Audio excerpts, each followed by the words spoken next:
Today most chiropractors think automation means becoming a robotic practice where patients feel like numbers, like an adjustment factory. That's complete nonsense. The thriving practices today I've analyzed, and I do it all the time, they use automation to eliminate the mundane tasks so they can deliver more meaningful human motions to the patients they serve.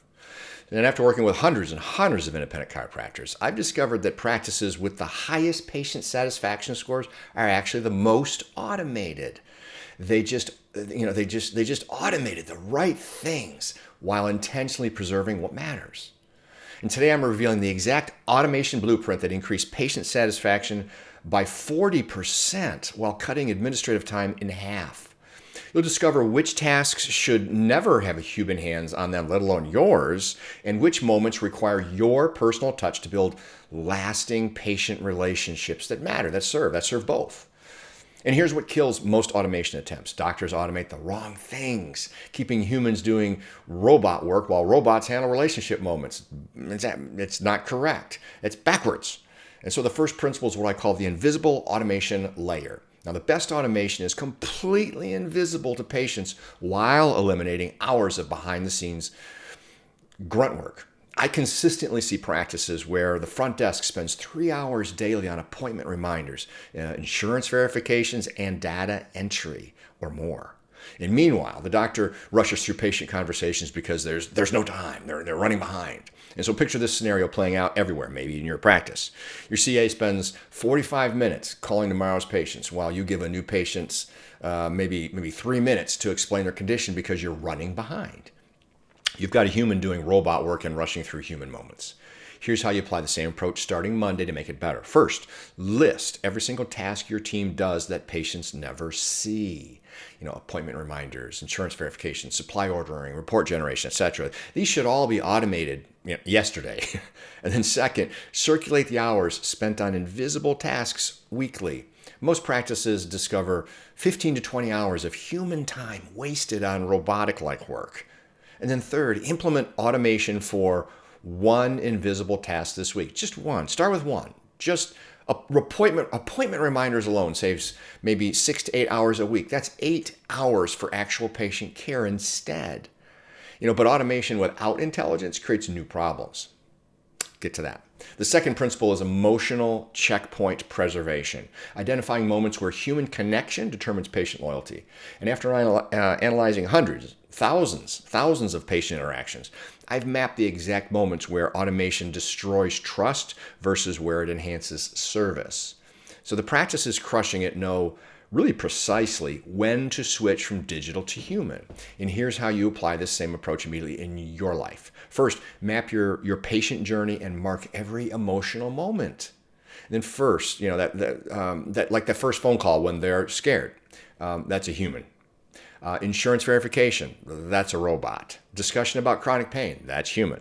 Sending forms, robot. Second, create humanity triggers in your automated systems.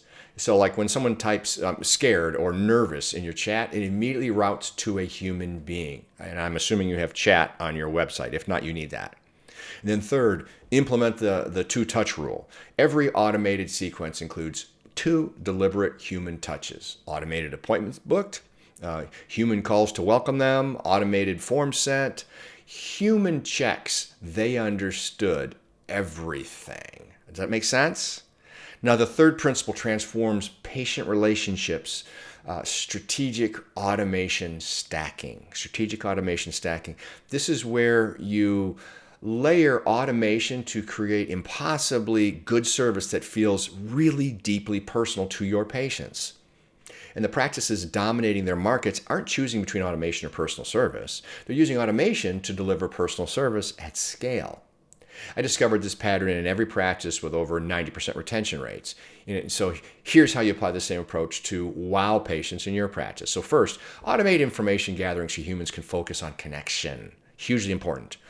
Digital intake forms mean your CA spends 0 time on paperwork and 100% on making patients feel welcome.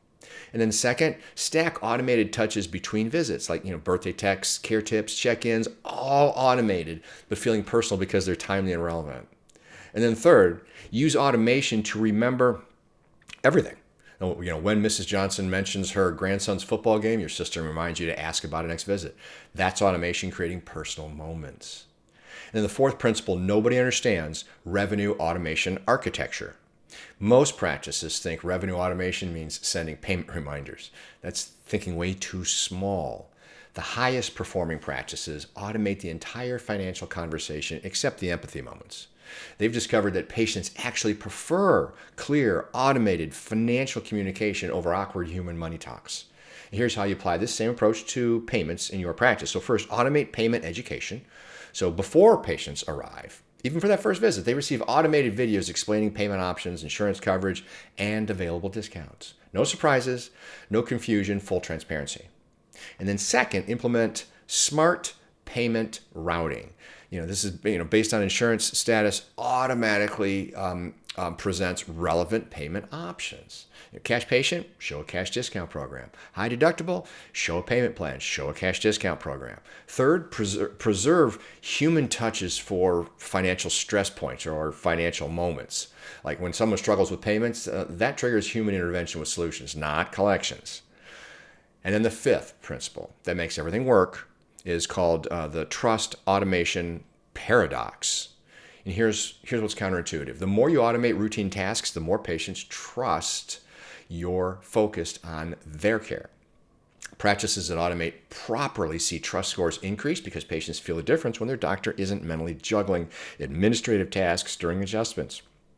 And here's how you apply this approach to build trust in your practice. So first, make automation transparent when it helps. We use automated reminders so our team can focus entirely on your care when you're here. That's simple. Patients will certainly appreciate the honesty and, of course, the logic. And then second, automate consistency. Every patient gets the same excellent experience because systems ensure nothing falls through the cracks. And then third, use saved time for surprise human moments. Call patients after tough visits. Call them all after their first treatment. Send personal video messages. The time automation saves become relationship investment. Now, here's what's critical about financial automation. You can automate payment processing and education, but patients need human reassurance about affordability.